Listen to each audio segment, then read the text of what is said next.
I've had a few white wines. What about you guys? Yeah? It should be a Class A drug, right? It makes you go crazy. You know, you have a beer, you're like, oh, I feel good. You have a white wine, you're like, I'm going to text him. I'm going to clarify something he said in 2013.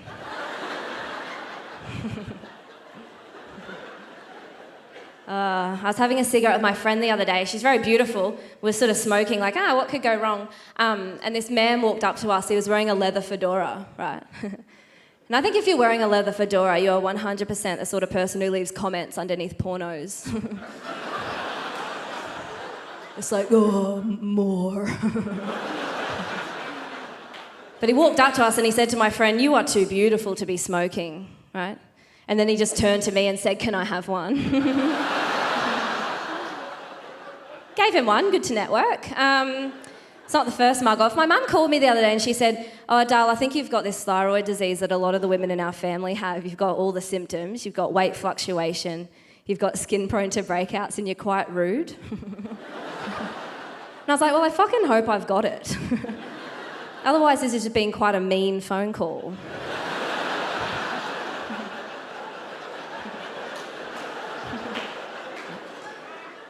I don't have it. Went to a doctor. I've just been medically diagnosed as someone you don't want to hang out with. I'm single at the moment. I'm sick of getting set up with people. You know, someone tries to set you up. They're like, oh, you'll love him. He's got acne, backney, assney, knee. It'll be great. Right? My friend tried to set me up with a DJ the other day. I was like, oh, good. I've never had chlamydia before. I should have, but I haven't.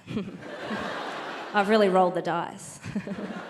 I'm like that friend that should be dead, but with chlamydia, right? You know, everyone has a friend that should be dead. Like, they're always like, it's like Adam's always doing 8 pingers more than anyone else. And then you see him a few years later and he's like, yeah, I just bought my second investment home. It's like, what, Adam? You were supposed to die at a music festival.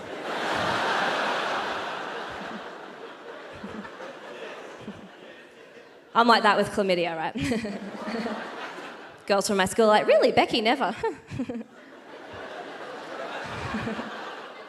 So I don't want you to think I'm sex positive. I'm not. If anything, I'm sex negative. Right? The other day I was on the street and there was a girl, she walked past, she had a bag that said, eat pussy, it's organic. And I was like, yeah, but I'm having breakfast. Like, that's great that you're empowered, but if that was reverse and that was a guy just saying, eat, like, so suck dick, it's paleo. You'd have to call the cops, right? Be an assault. My parents are divorced, if you can't tell. Hasn't turned me off marriage or weddings. I quite like weddings. I don't like the wedding hashtag, though.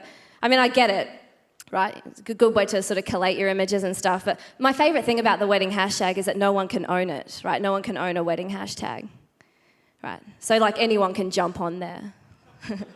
Like, maybe I could. Maybe I did the other night.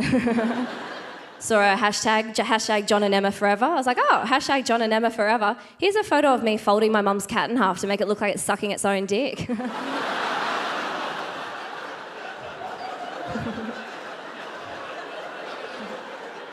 Hashtag John and Emma forever. Nice life. No, I think marriage is nice. I think it's funny that you have to stick with someone forever, though, right?